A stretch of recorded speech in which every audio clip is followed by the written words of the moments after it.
Today on CityCast Philly, it's no secret Philly gets unbearably hot in the summer. So every year, people find a place to swim in a nearby creek in the Wissahickon Valley Park. That's in Northwest Philly.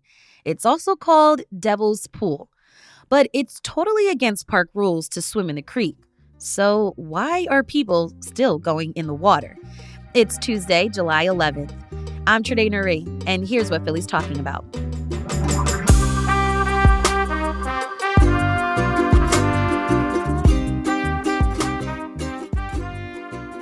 Hey, Ben Seal, welcome back. Thanks for having me back. It's good to be with you.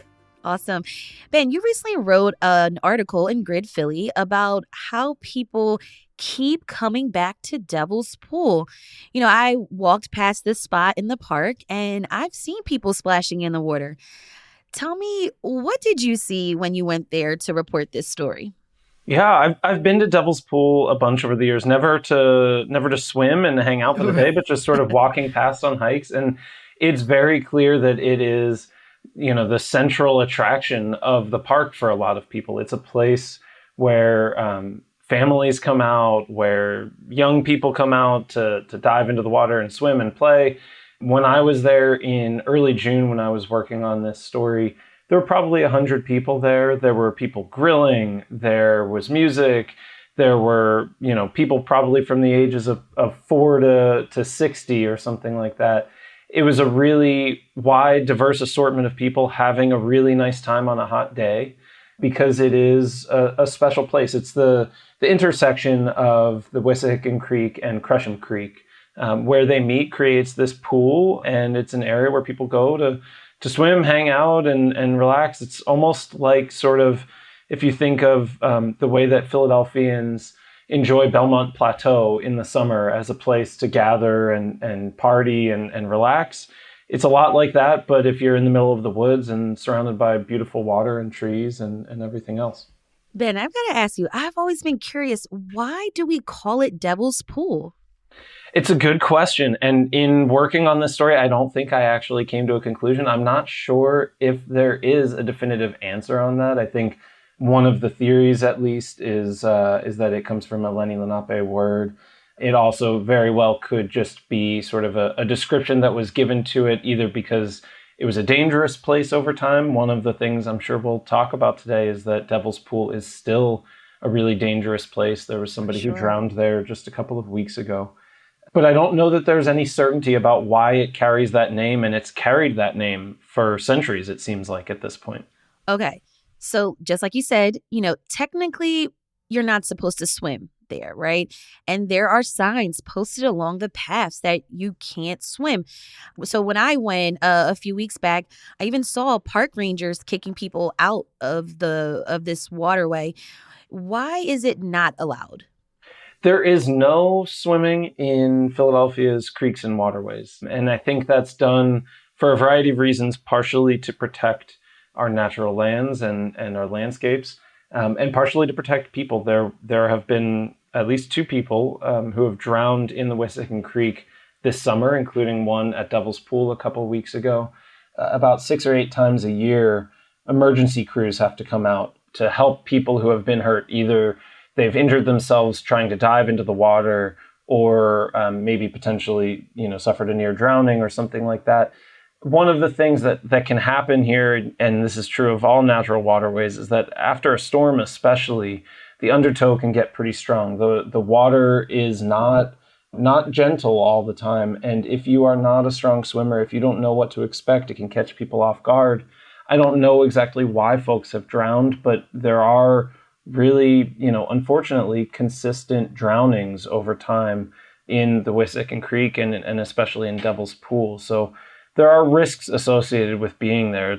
The water is actually often quite dirty after a rainfall because there's a combined sewer overflow.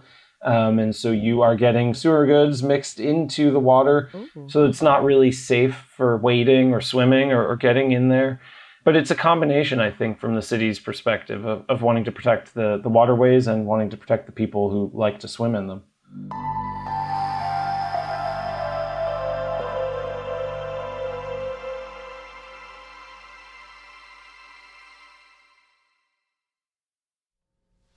So, despite these risks, right, people keep coming back.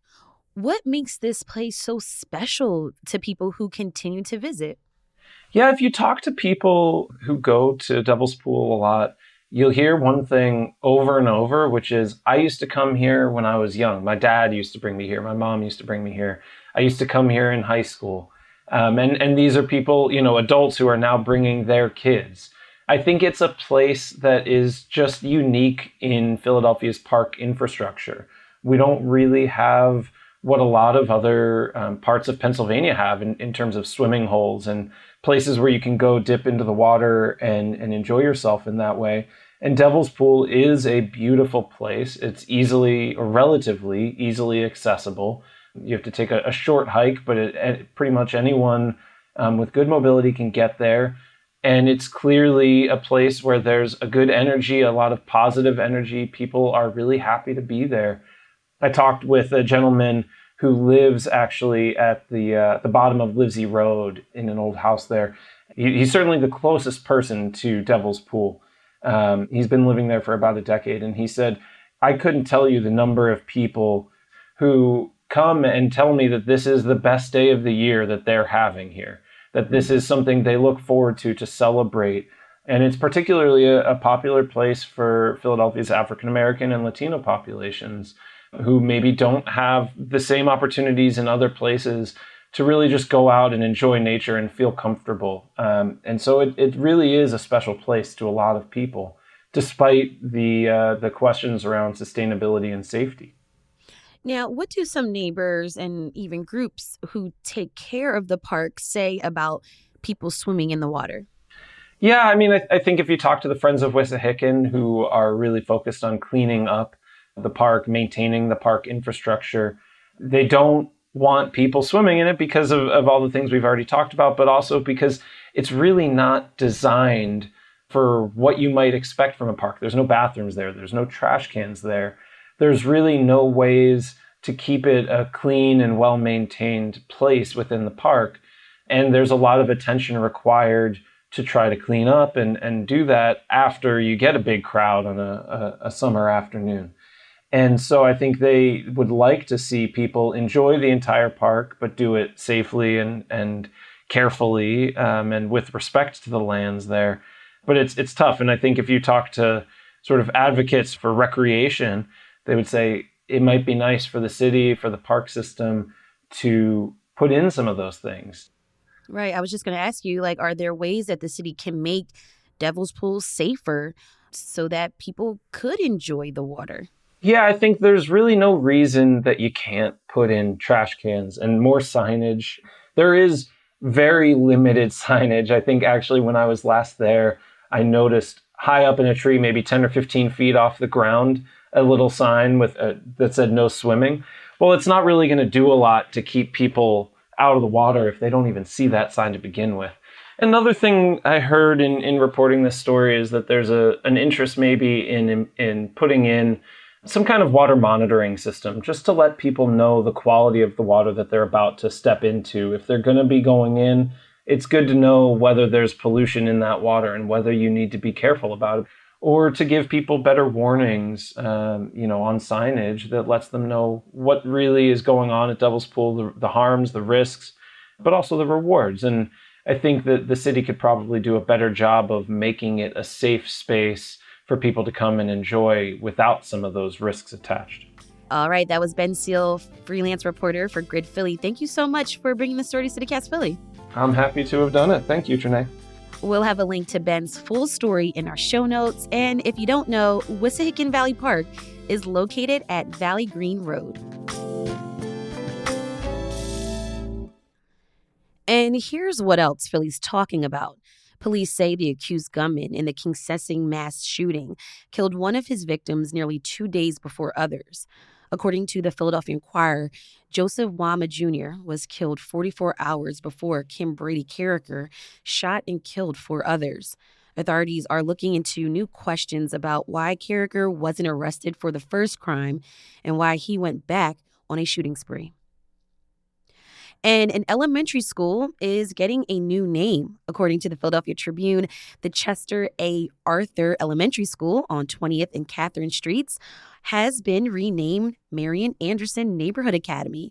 Anderson is best known as a renowned opera singer who was the first African American to perform on the steps of the Lincoln Memorial in Washington, D.C., and at the Metropolitan Opera House in New York.